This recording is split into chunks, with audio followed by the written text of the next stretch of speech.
n'anya aka ekpe ụmụaka bụ ihe na-anwụsịsịzị. Otu ọ bụla isi wee chọọ ya, ụmụaka bụ ihe na-anwụsịsịzị. Please come and help me with the AC.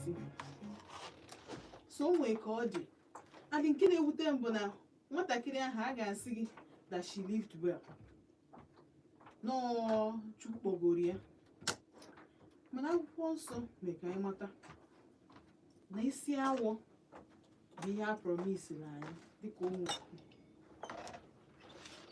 Aghọtarozi m isi awọ agbụkwa nke ofu nke anyị awapụta na afọ ọnụ, ọpụta na agba gị ọ dị nwa ma ọ pụta n'anya gị. Isi awọ bụ na isi gị ga na-acha white, isi gị niile ga-abụ awọ awọ, like ịmago ihe dịka 70, 80. O nwere ndị dị 80 self, some part of their hair ka na-acha black. So apụtazi asị na onye nwaanyị kpọrọ fa na oge ha erugo n'ihe ha na chi ha ka hey. Nke ndị latest now bụ na aside from favor agbụrụ onye nke nwụrụ o ji aka ya nye onwe ya poison, may her soul rest in peace, but that decision ị ga-ama ụdị obi inwe for you to ịmago, ị ga-ama ụdị obi inwe for gị nwanyị ime igbu onwe gị. So sometimes ị n'ọnwụ that young lady anya, ọ ya adịghị ka ebere gị mere, ọ ga-adịghị ka ebere gị emenarịa, mana o nwere obi were ndụ ya. Mana nke sekpụzi nke bụ n'ọnya bụ dị koko kịta bụ nwatakịrị a na-akpọ Deborah, onye nke bụ na asị na she was hale and hearty. Nwekwa ife na-eme mmadụ ogburu onwe ya, emeri ya attack. Amazịwa ebe a sị na o si wee nata youth service, ịmago na ọ natago nnọọ nọrọkwa be nne ya na-ezuru onwe ya ike pịam. From ike ahụ ọ na-ezu ka nwatakịrị nwaanyị mmadụ si wee felu n'ọnwụ. Ịma ihe ọ ya wee teta ụlọ every morning na-asị ọ n'abalị n'ụtụtụ ịchọ ikele Chukwu isi ya thank you na ya esi hụ n'ụla felu n'ọnwụ.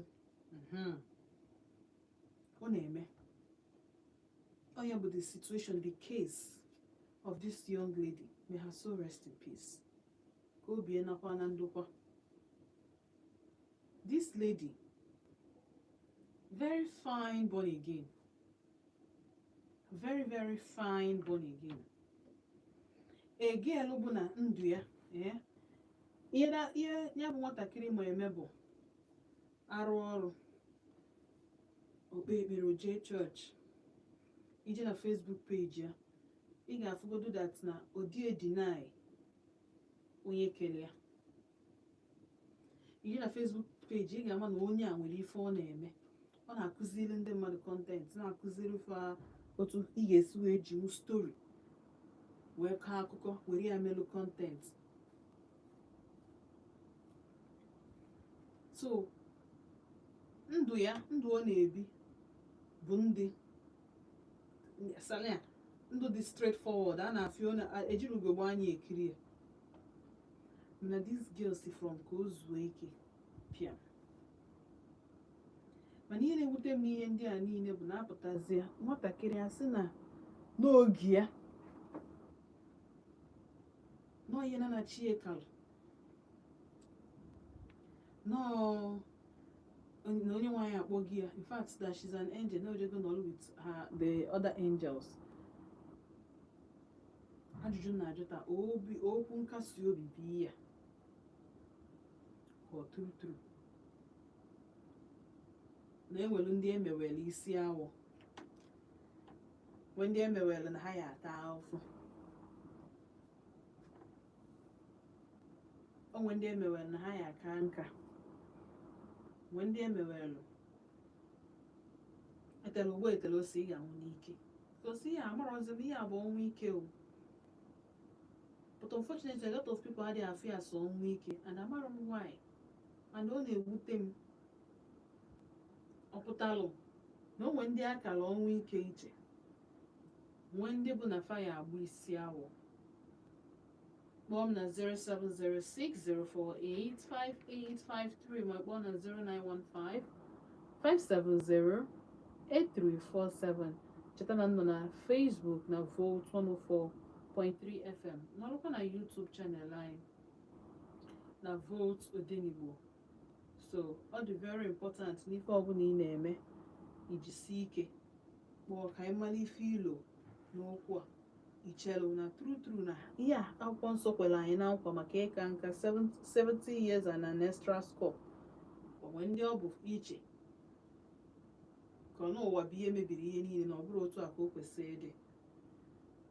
0706-048-5853 ma kpọọ na 0915-570-8347 ma icheke m na Facebook Volt 104.3 FM on Odenigbo, Volt Odenigbo.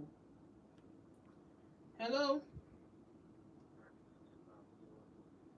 Ndewo ka ime. Radio Snet otu isi akpọ m afọ ọ dị nnọọ ka na Odenigbo ga na-aza ntị Chinaza apụtazie n'ife nzawazi ntị ife ọzọ. Oh yeah, but I didn't complain, don't mind me.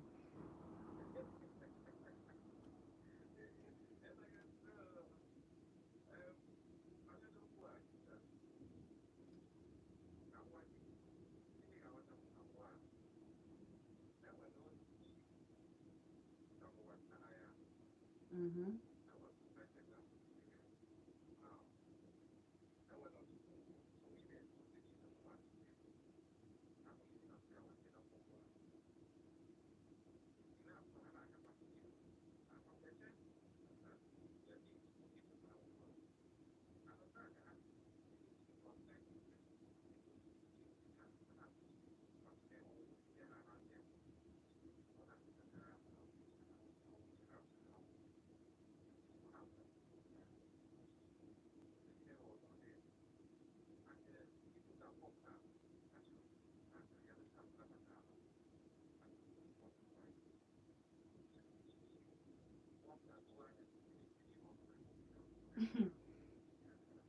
Hmm.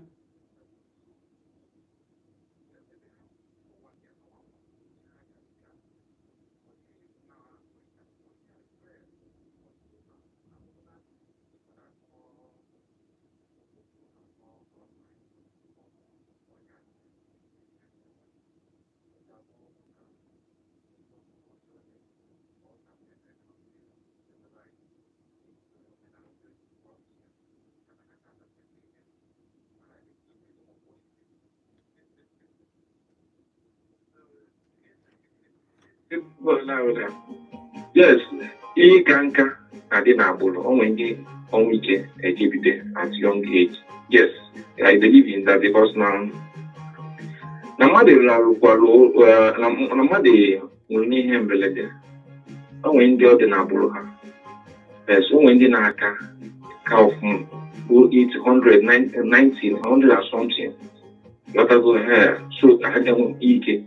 But all these things bụ eche ekwe history ifokwa o nwere ihe the family commit one way or the other requirement so the thing the meant for them because all they can one certain year one day na fly over around that Onitsha Highway Express around that Onitsha Highway that's Enugu Onitsha side Highway Express where one woman armed robbers got involved there and who am I now be at that time one of the passengers a female or command doors on in a light down or some kind of that's you working wine you're not working and why make one at the over why probably can do one that's extraordinary so you know like commanded that woman was because somebody too faithful to her husband and they believe now what do you make you my monkey my side eye and going with why I did that sleep. So why I have a young one? Now you're down and I'm going to an obey affair. Why you are to go you? Well, do like ya if you go in, you know, now is below commander with a human liar down. Ebo tell you about what I have now. I'm going to go on a hill. But before the woman died, she made a serious curse on that lady. Now why? Why did people why is na her? Now why man do that na her or one ike and why gonna be now? So many calls she made before she gave up. So you think can translate. So these things are good doubts. No natural issue to appear during also good with something like that. So that's how it goes. So now all these things are interest. We don't need to have that. But in here, if you go to mostly, if you say don't want to have number one, now okay, then I'm going to go. Or what do now go and get okay with this? Not just something like that. Don't what you don't know.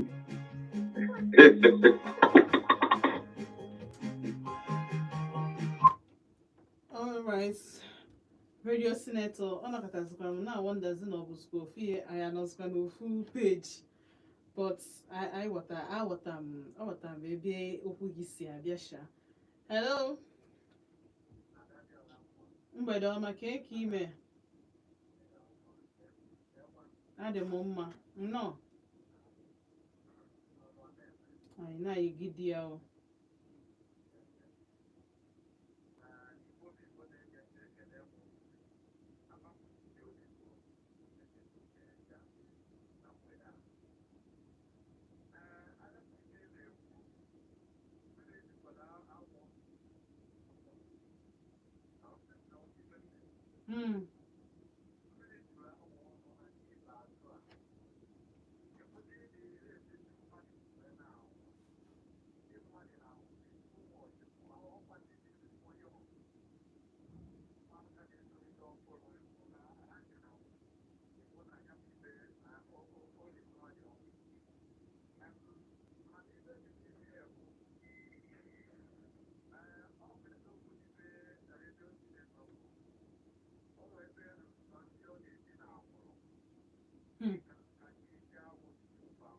mana ụfọdụ ndị nne na nna ha ka dịkwa ndụ.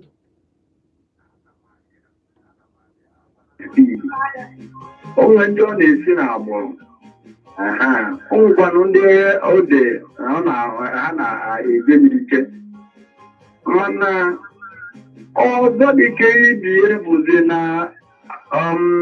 ife a na-eri n'ọnụ na ife a na-asịkwa anyị na nke agba ọgwụ mgbochi sokwa wee na-edo na mmadụ n'ike. Eziokwu ka m na-agwa gị ife a ndị na-afụ maka ngụkọ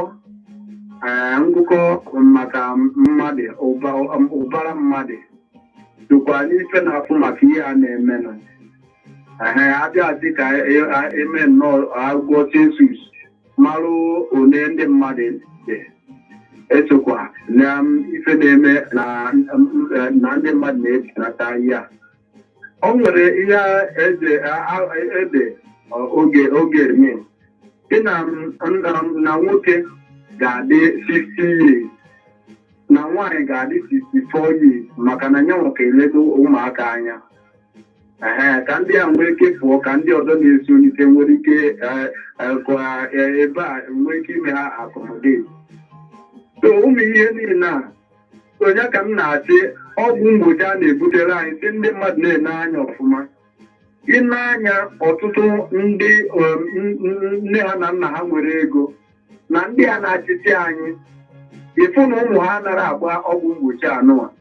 O nwere arụ ọkụfa yaba afa ha ejebe mba ofesi gaa triti onwe ha natakwa ye toye ịfụ na onye a ị ga-afụ asị gị na youth is a leader of tomorrow. Echikwa ndị a chịbugoro tọọ your father isigoro oge ka na-achịkwa kịta ịfụ na yoda your father na ndị sọrịa adọzi ndụ ngụwa na-etolite ị na-akakwa n'ike n'ike. Ndị a ka dịkwa ndụ.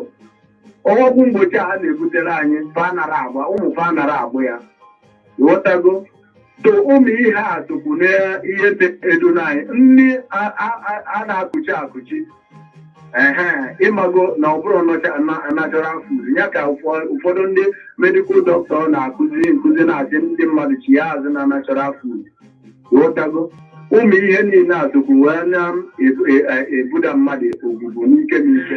O nwere nke mee na be anyị eze boy ebe 4 days today a boy dị 29 years nwụrụ.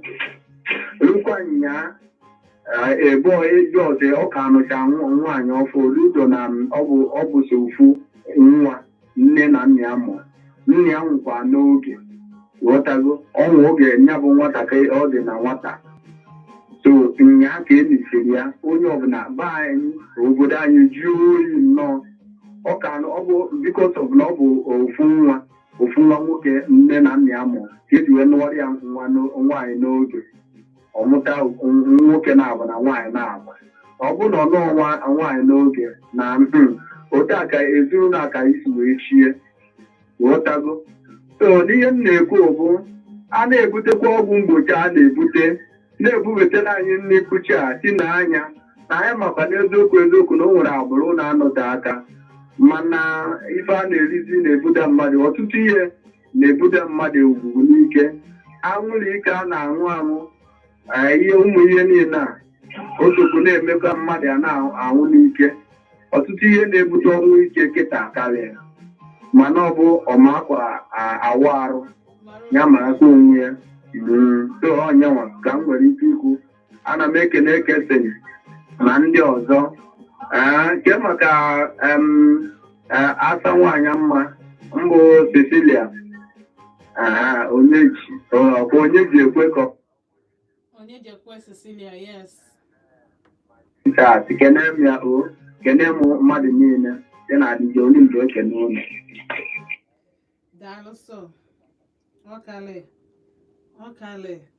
ọkale nne na nna ya dị ndụ. Nne na nna bụ ife na-enyizi nwatakịrị emechaa the end of the day asị na otu na chi esi wee ka anya ka nji otie ka anyị malụ akwa onwe one man anyị nọ n'ọjọst nnọọ dị n'ele ala n'elu baro ya ka o zuo ike si na ya fiam ọnwụ amarọ m na ọla obi ipi amarọ m na ife a na-eri amarọ m na otu na chi esi wee ka anyị amarọ na aghọtara m what is going on. But ihe ma na the rates ụmụaka ji anwụ kịta na-enye 26, 27, 22, 29, 30, 35 ị na-awọnda ka ihe na-emezi adị n'isi anyị ka iji cheki ọbụna nne na nna ndị aka dịcha ndụ. Ukwu m kwuru ike. Hello mgbede ọma ka eke ime ka afa gị na ebe isi akpọ m. Emmanuel nnọọ gaa n'iru. Adịkwa m mma adị m nnọọ ya. Daalụ n'egbughị oge ndị Igbo ekene m na ndị niile kwuru okwu ịghọta mmadụ na-agbakwugoro okwu ha kwuru ọfụma. Ekenegwo m dị Jolimbo ịghọta o kwuru nọ na-ekwu okwu ịghọtago o kwuru okwu ka nwoke. So ajazie n'ihe m na-etinye n'ihu ahụ bụ na ịma na ka anyị lapụgodu nke akwụkwọ nsọ dere nke Baịbụl dere ọ bụrụ na ihe na-ekwu ọfụma bechinazụ abịa n'ihe ka anyị debegodu nke Baịbụl dịgodu n'akụkụ ịghọta aka na ka anyị bụ ndị Igbo si ma ka anyị si anọ kamgbe bifo ndị ọcha abịa ndị bịara abịa na anyị na-aka nka ịghọtago ka nka kakwa nka ọfụma. Like for instance, every 3 years or so, 4 years ago, one lady na one Abia State, onye the 140 something or 50 something. So can I have a bicycle of them? So again, I even African nka ọfụma. So but don't get na borowa, you can't take it away from them. You can't take this away from them. So, mana iwe anyị na-elizi kịta so na-ebute mmadụ too much ọnwụ ike. Ọ na-egbuzi mmadụ like ọ bụrụ na ndị kwesịrị ịnwụ mmadụ dị like 20%, ndị na-amụzụ kịta dị 80%. so ọ bụrụ ma iwu olili a niile akpọghị nke akpọ amoshi ka ya lekpọrọ ndị ara ndị niile na-elezi kịta ha niile abụrụ problem ibu ma mkpụrụ ọgwụ ibe ọmụ ya abịa yawakwu arụ isi ka ije n'ụlọ ọgwụ ka igote ike ije na kemis ka igote ọgwụ ka ịṅụ ọgwụ nyanwa bụzikwu nyemago n'isi sekwu ntị bụ okwu n'ụka bikos ọgwụ ha na-egote bụ ụzọ ọdịnarị chọk a na mbịa mgbe ụfọdụ na-ajụ na-ada ọtụtụ na ndị na-ele ọgwụ a adaghịkwa n'ọgwụ a ndị na-ele ọgwụ a n'ụwa anaghị aṅụ ya they know they take that one then they give us so abịa n'ume ibe niile from A to Z from ọgwụ a na-aṅụ ọgwụ ịba nto ibe na-eli eli oke mmanụ nwezi fake ịba n'ahịa ụkpaka a na-achị ụkpaka o nwezi fake ndị mmadụ jizi mkpụrụ mango eme ụkpaka afụlaizi anya ya lama emego m experience ya one certain time okpi ya na-ele okpi enwezi fake onye ọbụla ma igote okpi kịta ya la n'isi ya okpi from A to Z ihe ọbụla na-eli eli achịkwa nọ natural food fa niile nwezi fake kịta so all ahụ bụ the major problem if anyị na-eli all these things everything anyị na-eli onye bụ the major problem na contribute because ndị ọrụ ike dị na agbụrụ kwesịrị karị 2% or something like that kwesịrị karị 2-3%. So ọ bụrụ na-enye ndị mmadụ advice biko ka anyị na-achị ya azụ totally back to root totally onye makwa na ya yere okpu ya anụnwa na-ekwu okwu ya na ya eme nke onye ọbụla ma ndị too na village onye ọbụla apụta township ụlọzie township anyị nwere ike imenwu detin anyị nke pafọm detin here igotie ọkwa gaasị ahụ ya eji wechie ihe enweta gen ya amụchi hayes gba pise ka eji ka ogene ochichele ya emechaa detin so earlier the better ịnachiela azụ to elanchi emefu the better for us so okwu iwepụta dị mma na ka onye ọbụla agbado ndụ ya anya ekene m daalụ sọ okwu anyị na-ekwu dị very very important ihe egete ihe ga-enyere gị aka ọ bụrụ na nri ka ị na-eli ọ bụrụ na o si na generation amarọsọ ka a ga-esi break ya bụ generation ahụ ma ọ bụrụ kọs otu ọbụla o si na-adị just mata na adị m sure na ihe a bụrụ nkwa Chukwu kwere anyị maka how long ndụ anyị ga-adị maka na ọ bụrụ anyị tacha afụfụ a niile ịpụtasị na ịnwa dị age 30 ka ezi mgbe ka ezi to what end. Hello, good evening, ka ime adị m oyi afa gị bụ gịnị? Chika from Emene. No.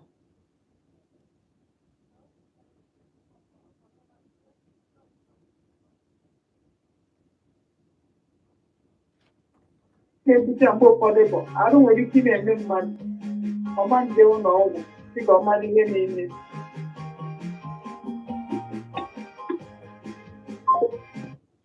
Okay, Chika. Yes, sometimes ọ na-abụ ailments ụfọdụ n'ime anyị na-enwe arụ ọyịya mana anyị adịghị ekwu ya eje ụlọ ọgwụ.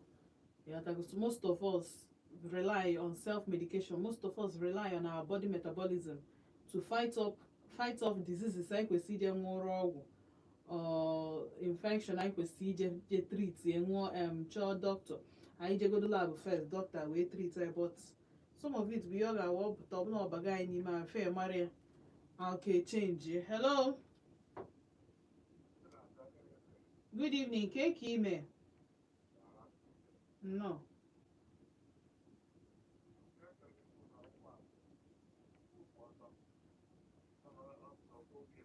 Kedu afa gị na ebe isi akpọ m? No, the boy is good. Ganir. Ọnwa ọbụ izu ọnwa adịrị izu ọ bụ na ọ bụrụ izu ahụ mgbo m since 10 years ago 20 years ọnwa adịrị izu ọnwa anyị pụrụ ọ dịrị iziri onye ọbụla kwụba aka ya ọtọ na ezigbo omume ma nne na nna ma nwa ị mara ebe si ebi ụwa ilebe anya na ụwa nọ n'ime ya ọ nsị na-aga ndị Yoruba na-adọ ndụ karịa ndị Igbo ndị Hausa na-adọ ndụ karịa ndị Igbo ọzọ ndị Igbo na nwa ọsịsọ 70 years asị na Baịbụl sịrị gị Baịbụl is manual Baịbụl manual omee onye mmadụ ga na-eme leta aka ma ndị Igbo na-agụ Baịbụl ọfụma Yoruba na-adọ ndụ karịa Igbo Hausa na-adọ ndụ karịa Igbo so ndụ ha dụ onye ọbụla kwụba aka ọtọ mere ezigbo ebe ọ bụrụ ibe eri n'ọnụ ndị a na-anwụta asịsịrị onye na-adọzbil bọsa adọzbil bọsa anya ime ihe dị ebe ahụ chike ya ebugoro ụwa ụlọ gbachite ebe a ruo akpa chite ebe a ruo na mmanya ọ ajọ ndụ anyị na-ebi ọkọta ndị Igbo ha na-achụ ego ha na-achụ aja ego ọdụmọdụ nlọdụdụfe ndị Igbo na-ekere ego tomọs karịa nne ha na nna ha so onye ọbụla kwụba aka n'ọtọ mere ezigbo ibe onye ọmacha ị na-eme aja ife ebezili ya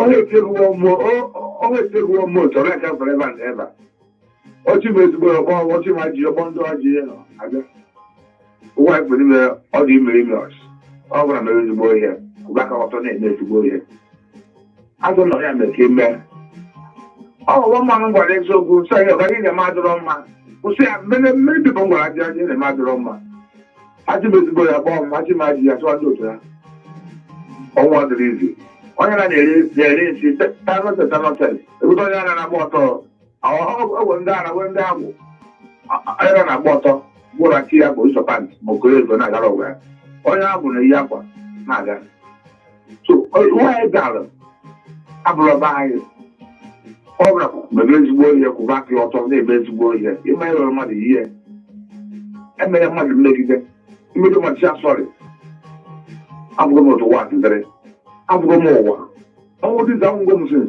abụghị m ọnwụ ọtara m ọnwụ na-akara m ụbọchị na-atọ ọnịcha 1986 na-atọ ọnịcha ụta ya asị ka m pịarụ moto bụrụ ọdị n'ụzọ atata oge ọnịcha mgbe weta oge ekwetara ya butere ya trailer bụrụ ọdị open back tebụl of the road picha ọnụ na trailer open road ya pịacha na trailer picha ọnụ ka m pịarụ ọja ụta ya asị mbọ ọ bụrụ na m pịara moto a n'azụ amụghị epuche ka m pịa moto a na-azụ tọnda gbakpọọ latin mfe moto mgbe nwere ọkụ ndị ọcha ya mmiri na-ezo ndị ọchịchị kwụsị mmadụ na-agazi moto bụrụ ọja si debe to etiti nke nwe na-agbawo nwe kpụọ agazi m ọkụkụ magoro ewu ka m pịara ọja ka m pịatụrụ ya bụrụ ọja tọnda gba ndị ọcha mmiri na-ezo latin mbe abụghị m ọnwụ mana ọnwụ adịrị ire enyekwere ya bụ ọ bụrụ ihe a na-eri onwere ya na-ere ego mmadụ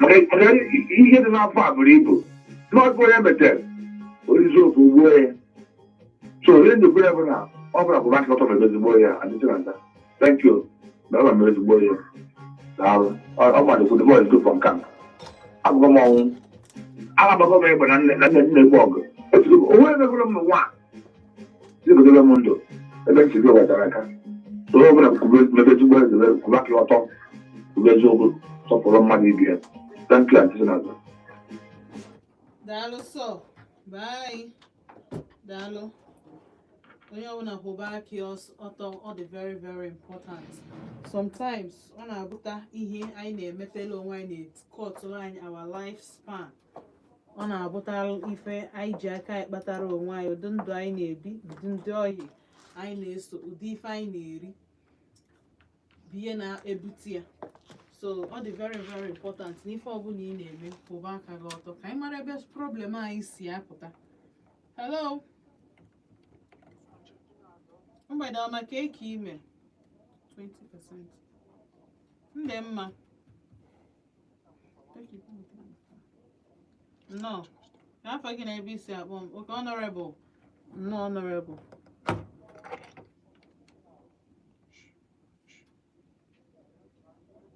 na-ege gị ntị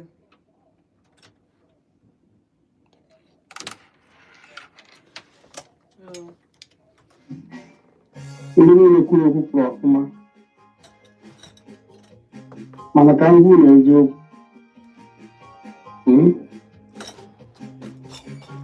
ndị ọcha si egbu anyị bụ ndị isi ojii. Ị na-anụ ihe m na-ekwu? Ndị ọcha si egbu anyị bụ ndị isi ojii, and ọtụtụ ndị na-achị anyị were idea sị m why. I have a friend chọrọ ime travel. Mụ na eso wee jee airport. O wee jego discount cook na pharmacy. Card na aga m ime. Then Obili wee travel na ega na arụ na plane ọtụnụ ebe ọ na-aga obodo oyibo. Ị mara na sista ka ọ na-arụ ofu ebu wee ruo obodo oyibo, ọsị afọsara anya ojee hospital abịa biri ambulance dị hospital. Nke ha bụ ambulance ga-abịa na gị wee bịa buru enwere nene ya na hospital test ọ gabiga. Enwere funa okooko o bu from Nigeria for problem ya. Ị na-anụ ihe na-ekwu?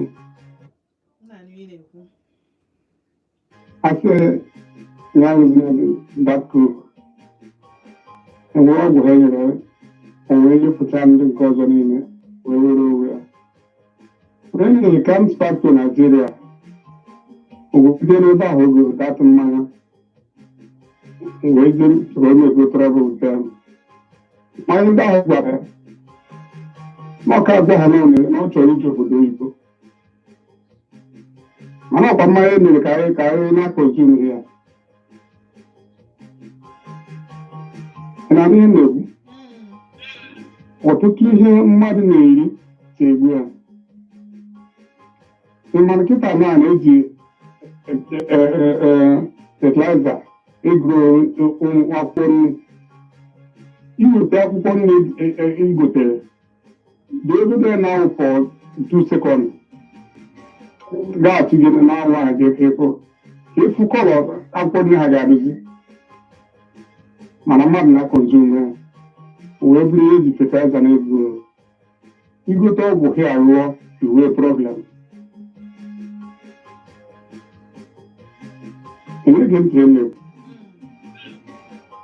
Somebody came to me, a friend, having a little bit sick. He went for somebody, doctor may travel. Yeah, we're there. When I see over Napa, we're there. Last time, na metu say na August na Nigeria. On the by Jaka Hanebo. For you have a August had you August got it so cheap. Have a much profit there in Nigeria. People are not consuming. Opinion last time I did August medal fast 251. Mana emepe weta hariti na-ejidere ndị a na-anụ ndị mmadụ aka konsume ma mmadụ nwoke egwu. Enwere m agree with ihe Ndidi mbụ bụ ọgwụ a na-atụgasị ụmụ mmadụ. Emeghị mmakata na kịta azụ nọ naanị bịa tụọ maka na ọgwụ iwere ike ya. Ndị ọcha chọrọ arụ ndụ because of those mineral resources Chineke ji gozie Nigeria ndị isi ojii. So ndị ọcha ọgwụ anyị wabi ha ji akpara ego ha chọọ ka anyị na-ala asị, mana ilu na befa na-aka nka. Then the boy is good, e nwekwara ebe m ji ekweta na nke oke okwu. Enwere mgbe m alụbeghị nwaanyị ejiri m Ọnịcha ibute akwa. Wee bute akwa jee na kọmasha ebe a na-ere ozu moto ndị kọmasha. iburu akwa ahụ emebi mmanụ ọ ga-agba ọgụ ma mụda wee si na m tụkwasara na ngwa afịa wee bụọrọ m mba ndị ụlọ bọs wee gọgharịa. I did not reply even a word. So mgbe ọ gbakọtara mba ahụ, eti ndị adịchaji ọrụ m ibu nkekọrị na anọra moto. Ị ma na mgbe anyị na-erute n'ebe ndị si otu ori karịrị arụchara ụzọ ahụ, ị ma na ọmụta ereskur ndị a, ị ma na nwaanyị ya na-abara m mba na moto kọtụrụ aka kọtụrụ ntagharị. Anyị nwa bi etinyeziri ha na moto ọzọ ma ndị survive ma ndị na-survive. Adịghị na anya na dat moto aka m adịghị mba nwaanyị. So onye ọbụla should be careful. Jisika that mother. God bless you. Daalụ so honorable. Daalụ. Be careful. Asị na okwu agwara onye ma ihe, just ofu mkpụrụ okwu agwara onye ma ihe zugori ya iji wee marụzie for the rest of his life. A word is enough for the wise ma ọ bụ na ọ chọọ. Mana anyị ga-ejidegodi ya ebe a ka anyị jezụchara obere afịa. Cheta na ị nọ na Volt 104.3 FM. Afa mba Chinazụ nna asị gị daalụ ka isue nọ ya lụ m even though na o nwere ka sue na-abịaghọ n'oge mana still so ama m nọ na-eche m onye mere m kwesịrị iji wee yọọ mgbaghalụ si na mgbaghalụ nọ nwekwenụ nke m na-eme mma onwe eme agara ebe ọ bụla m na-anachieta azụ dewo.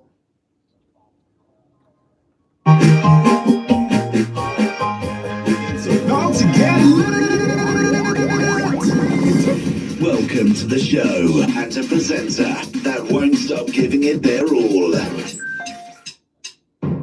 Hi, my name is Ogio, your pilot one, and I'm passing the mic to the one that has current affairs in her palms. Hello, everyone. I'm Jennifer, and I'm passing the mic to the George and Peacemaker in Volt FM Sports. I am Godwin, and I'm passing the mic to the Igbo culture expert giving us cultural gist. Today, we're going to make a month. I found Bantu Chinazo. Actually, me pass the mic to Ofunya na de when he John Uku. Manobo Jembe Wilo. What's up, my people? I go by the name Nonto with the magic voice, aka King of Babylon United, and I'm passing the mic to one person who will agree for anything like talk at all. Hi, Volt family. My name is John, and I'm passing the mic to the driver. We know they collect if you know now. Hi, neighbor. It's Jason here, and I'm passing the mic to the one that has the magic to heal your broken heart. My name is Malaika, and I am passing the mic to you. Yes, you, for being part of Volt 104.3 FM.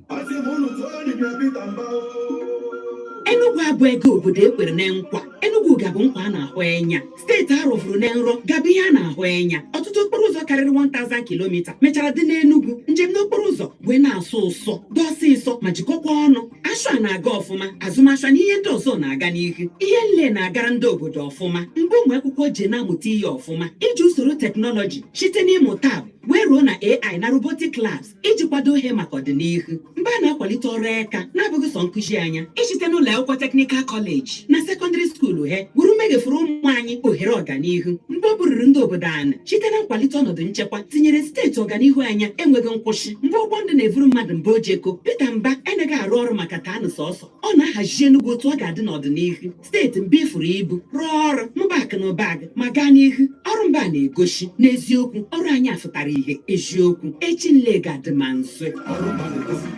The wise one once said, life may not be perfect, but your sense of humor can be. Laugh through the challenges and you find strength. Volt 104.3 FM.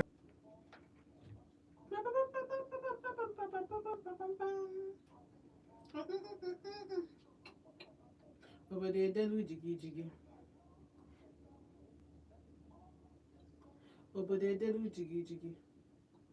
Big moves only. Obodo edelu jigi. Obodo edelu jigi. Emana Akpata ọgba n'ụgbọ, a ga-agbakwa n'ụgbọ. Emana Akpata ọgba n'ụgbọ, ọ ga-adịla ọdụ n'ụgbọ. Emana Akpata ọgba n'ụgbọ, ọ ga-akọ n'ụgbọ. Emana Akpata ọgba n'ụgbọ, ọ ga-adịla ọdụ n'ụgbọ.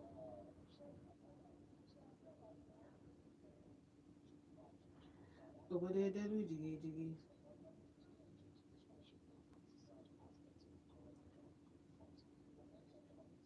Ama nwoke ya bụrụ nwoke.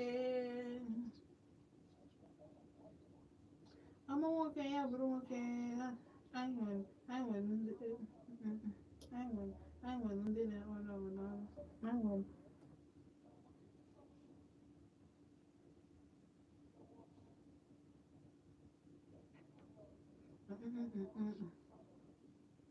obodo edelu jigi jigi.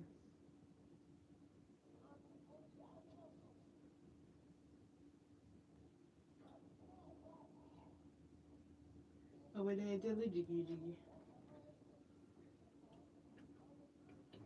Obodo edelu jigi jigi. Eme na ịpụta ọgbọ n'ọgbọ, ọ ga-adị laụdụ n'ọgbọ. Eme na ịpụta ọgbọ n'ọgbọ, ọ ga-adị laụdụ n'ọgbọ. Eme na ịpụta ọgbọ n'ọgbọ, ọ ga-adị laụdụ n'ọgbọ. Ọ ga-adị laụdụ n'ọgbọ.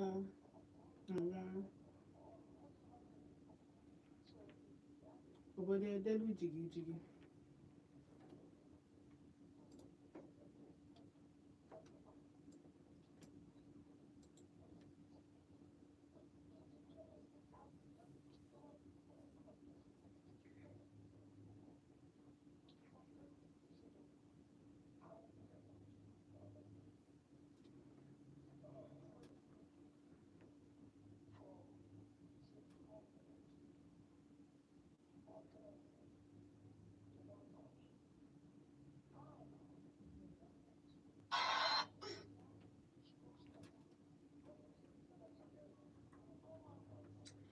Alright, and I check the commands on a vote 104.3 FM. Agwa kita nuabo flavor. Big moves only. Ekpere na ekpere ndị dị ndụ. Ụbọchị nketa bụ na every move we make ga-adị big, ọ ga-adị loud. Ndị ịzọbata ụkwụ anyị ama na ịbata. Ama ndịzi nnọọ ka just a human being na bata. A ga-ama na human extraordinaire bie na-abata na ihe ejisi ike na-agba mbọ. Nke a bụrụ adịghị eme, ọ bụrụ magic. Ịdị anọkọta tete ọla bụrụ a big man. You need to work for it. Ịghọtago? So cheta na ị nọ na Volt 104.3 FM ga-ejiri ọsọ nachi azụ na phone line. Cheta na nọ live on YouTube. Ị ga-drop nwere m message gị ebe ahụ. Daalụ. Alright, 0706-048-5853. Hello? Get ime. Okay.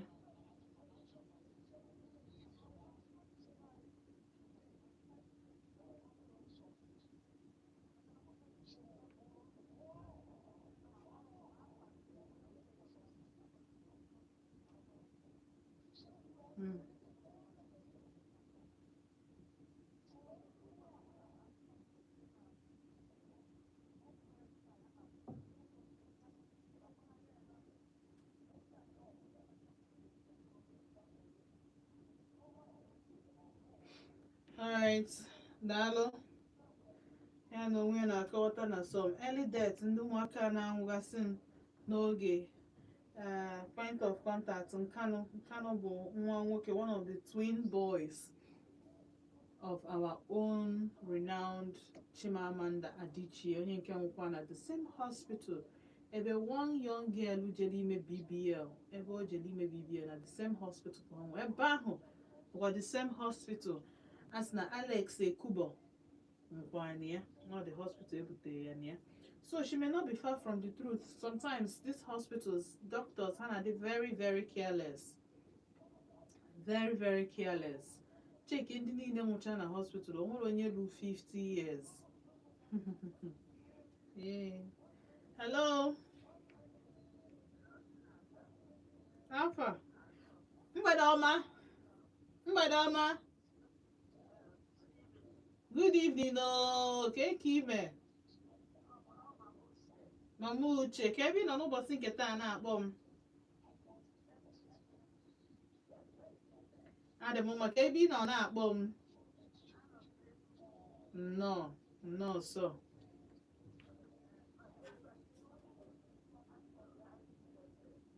Okay, gaa n'ihu.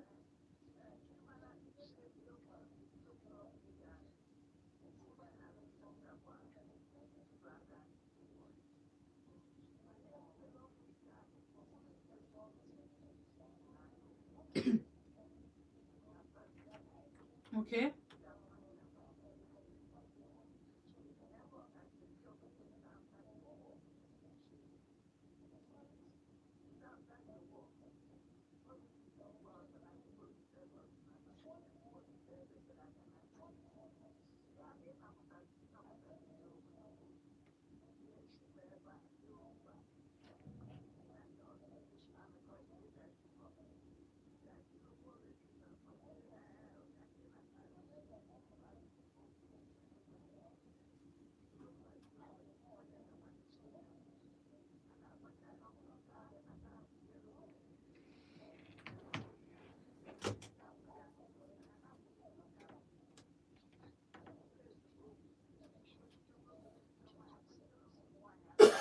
Mm.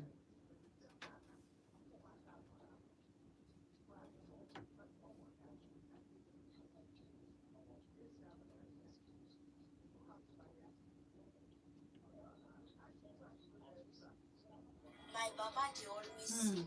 for market every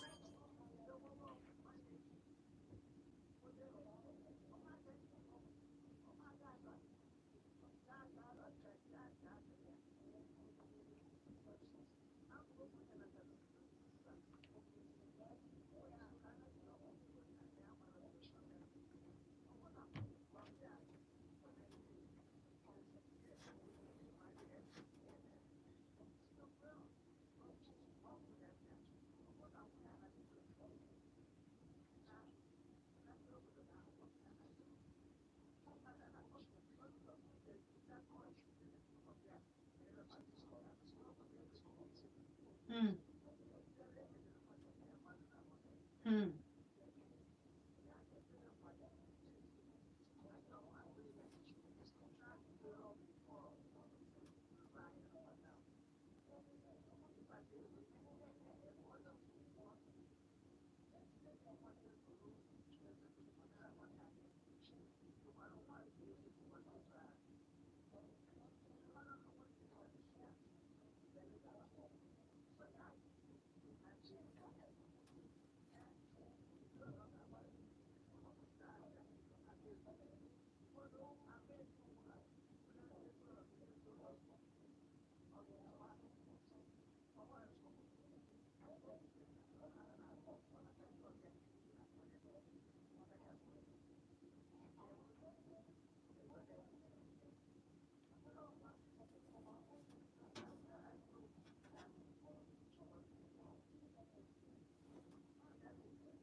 Ọnya ka ntị elu unu.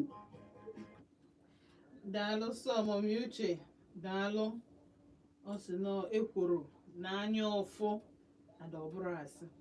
Agwara m nsi unu for every success inwe, for every single person ịgwa maka that success, enwe 33% of jealousy si na comment omume onye ahụ wee na-abịa.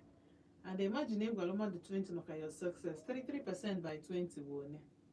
Check it anya me some of the times onwe ihe inwe na pipeline ndị a na-eji obodo oyibo ọ bụ na fa agwarọ gị, do not even blame them. Ha ma ihe ha na-agba arụ. Onye dị ime ọ gwaghọ gị atana fault, ọ bụrụ na ọ ga-enwe na ọ dị natural. Or is a natural thing to feel somehow about somebody else. But imechekwa ịnachieta azụ i readjust to. Sometimes ọ na-abụ envy. Envy a nke na-ajọ njọ mana jealousy bụ nke dị too healthy. Jealousy ahụ bụ at least you wish na ị nọkwa na position onye. Hey, mụta ogo kedu ihe ndị hey ka ekostu eburu onye aka ọ hapụ wee ihe ọma wee jee merie ọ hapụ m. Mgbe ị ga-ebido ọ bụrụ ihe ọjọọ bụ mgbe ị bido nọchọbịa.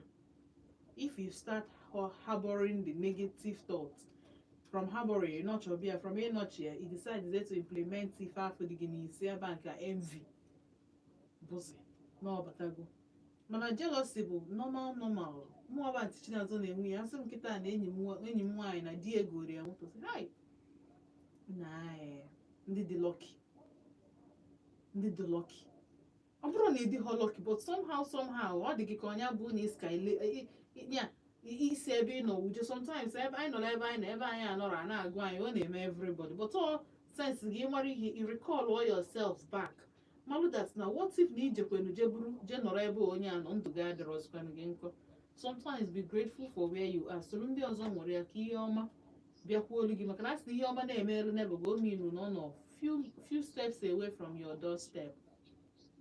Mana inwe anwa hafụ inwe ndidi ka that glory ka that miracle rute your doorstep we decide ya to take some actions na-adọrọ mma dịka enwere ike ije gbapụ enyi gị nwoke ma enyi gị nwaanyị afọ because na ọbụkwa ọbụla nwere secret ya ma ifu na die love ya too much na die ji wee bụrụ ezigbo mma na-egonye m wee jezie je gwazie die maka ịma na ihe a ga-eso okwu anya bụ envy na ebe a bụ nke na-adịrọ mma ebe a nke ọ dị very very bad. So kpọọ m na 07060485853 ma kpọọ na 09155708347.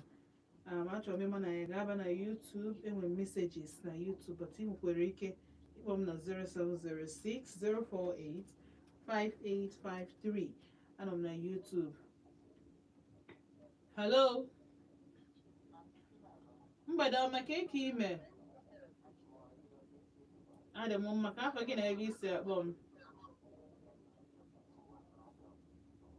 Kee maka ndị ugwu ajị n'ụbọchị taa.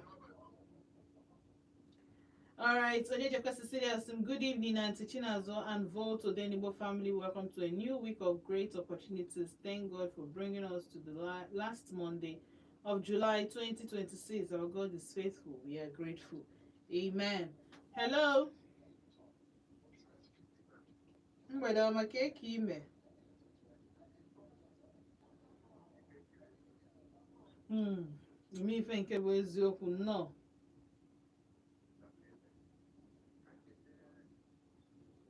Okay.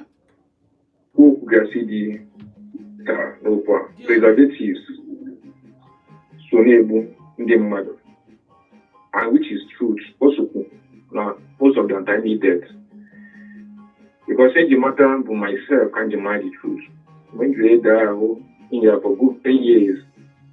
How what the nature of the food in the area because I belong on the preservatives. Since in the Mali, yes, even I know my house. I don't take alcohol. Man can na green bottle. And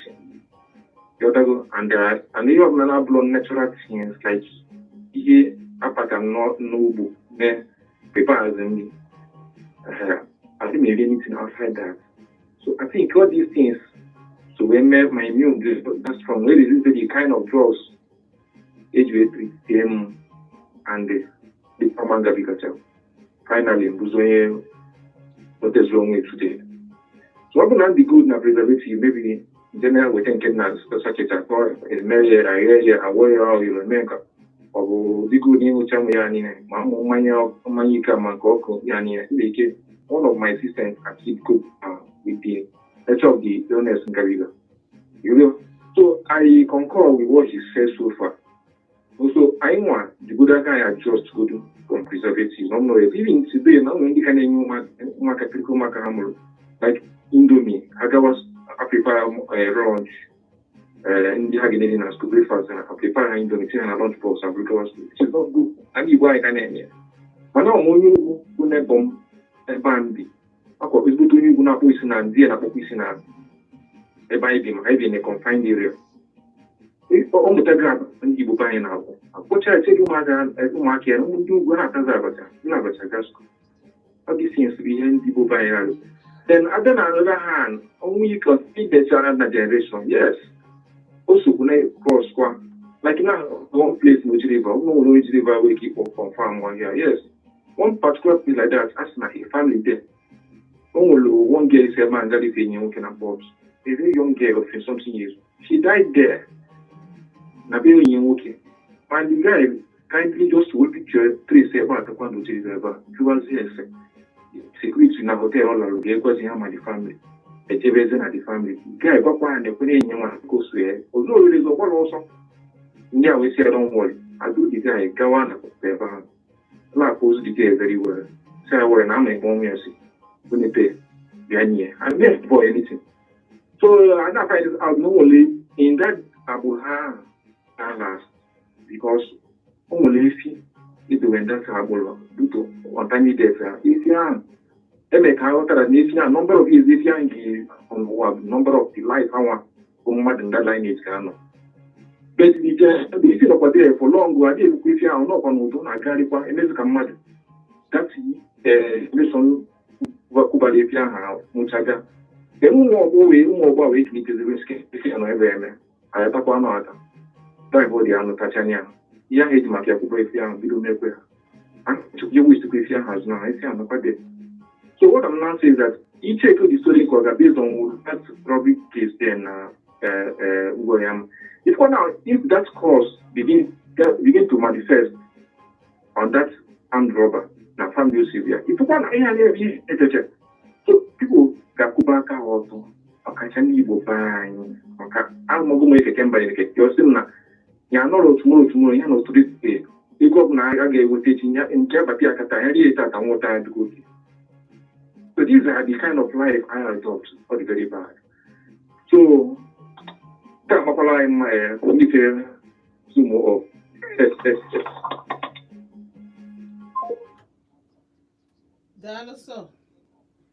Dalo. And of course, so when they were under for family age, they tied to one thing or the other. Either a stone, animal, shrine, or church, or when they were not much like this, they would have made sacrifice in a church. Or more fee you could see him. We wouldn't remain where your mother, we wouldn't remain to us. One see on the contrary to that thing. To the father was sorry. Hello. What not a radio again? Ka afọ gị na-ebe isi akpọ m nnọọ ọzọ gaa n'iru ana m ekele gị n'isiokwu iwepụta n'ụbọchị taa daalụ sọ a na-ekelekwa ọtụtụ ndị etinyela alụ dị iche iche mana alụ niile ahụ na-eji atụnye esi na-egosi na ihe na-eme anyị si anyị n'aka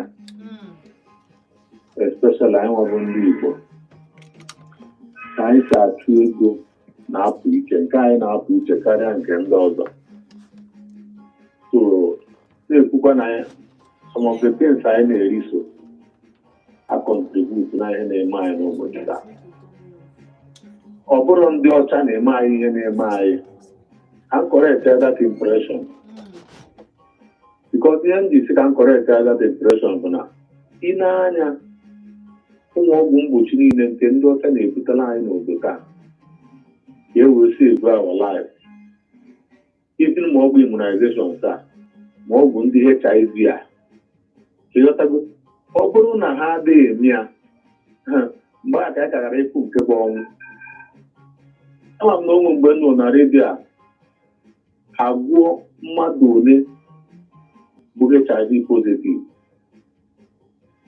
ọ bụrụ na ndị ọcha na-emegide anyị na ha si eme anyị ihe na-eme anyị kee ka ha si ebubatala anyị ọgwụ ahụ. All right, and unfortunately, go ahead about my last caller for today. Makana time I did rock and wake a good up message in Aguna YouTube. I just say as some DJ Olimbo. Welcome, I hope you're doing well, my dear. Death these days are terrible and on the rise. I na-eri m ihe ọgwụ ụfọdụ bụ nni so ihe anyị na-erite na-ewucha anyị si n'ọgwụ ụfọdụ si na nni and ụfọdụ bụ mmanya especially fake drinks nke a na-akwadobe ebe dị dirty. Onye chekwasịsịrị ya mekwe ka anyị marụ na spiritually too ọ na-affect longevity anyị n'ụwa mana anyị bie ndụ otu anyị kwesịrị bie ndụ mee ihe anyị kwesịrị ime nke ga-ebupụla anyị causes from our family na ụfọdụ n'ime anyị bụ ndị bụ na ihe anyị nwetara na ourselves bụ ife maka ọnụ abụrụ anyị onye ka o ji ahụ dị very important to say respect your elders. Respect your elders. Ihe ọbụla gị na mmadụ na-eme ọ bụrụkwa na ala okenye zeela onwe gị isi ya good evening ma ọ bụ na o nwere aka ịchọ inyere ya gị na-ekwu okwu ka nwatakịrị azụrụ azụ iji kpekparịa onye okenye ọ bụ ọgụ ọnụ. Okay. May God help us to do good good things at all times. Death is a debt that we pay one day. Now, Jeff, I'm on there. But unfortunately, if a death is inevitable. And otu aka o si wee dị. So ndị ọbụla na-akpọ m na-ekele na-asị gị daalụ ka isue nọ ya lụ m ebe ọbụla ị nọ na-asị gị daalụ cheta na ị nọ na Volt 104.3 FM dewo ka ọ dị n'echi yes ka ọ dị n'echi ka ọ bụrụ ụbọchị ọzọ mụ na unu ga-anọ na Volt 104.3 dewo. Life may not be perfect, but your sense of humor can be. Laugh through the challenges and you find strength. Volt 104.3 FM. Oh, happy day of joy. Oh, happy day of joy. Hello, parents, guardians, and young school leavers. Your future starts now, and I see it. Admission into Government Technical College Nwuu TVET for the 2026-2027 academic session is officially open. Are you ready to gain practical skills for a brighter future? At Government Technical College Nwuu, you will enjoy all well-equipped classrooms and workshops, modern hostels, a student-centered curriculum, and excellent sporting facilities. The entrance examination comes up on Friday, 21st August 2026 at Government Technical College Nwuu. Registration starts now and closes on Wednesday, 19th August 2026. What are you waiting for? Application forms are available for just 5,000 naira, and applicants must possess a BESE or JSS-CE result. Register by visiting any of the offices at number 5 Anang Street, Science Technical and Vocational Schools Management Board by JAM Office, Mokiti Road, or visit the school at GTC Enugu, opposite Polo Mall. Remember, registration is strictly online. Government Technical College Enugu TVET. Learn a skill, build a career, and secure your future. Day is bright, it's bright and fair. Oh, happy day. It's about to get lit. Welcome to the show and a presenter that won't stop giving.